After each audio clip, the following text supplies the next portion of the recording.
ჩვენ ვჭრით ლაქის დისკებს როგორც ჩვენი საწარმოსთვის, ისე სხვა ქარხნებისთვისაც.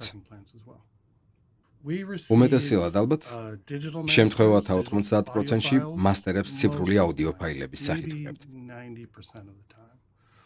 დარჩენილი 10% ძველი ფირებია.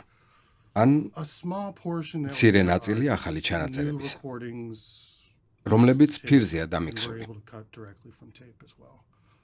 ჩვენ შეგვიძლია ჭრა პირდაპირ ფირიდანაც განვახორციელოთ, მაგრამ როგორც თქვი, ძირითადად მაინც ციფრული ფაილებია.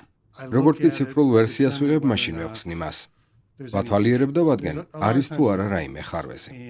ხშირად პრობლემები მართლაც იჩენს თავს და ვცდილობ კლიენტს რაც შეიძლება სწრაფად დავუკავშირდე, რათა დავწმუნდე, რომ ყველაფერი ისეა, როგორც უნდა იყოს. ბევრ ადამიანს მანამდე ფირფიტა საერთოდ არ დაუმზადებიან.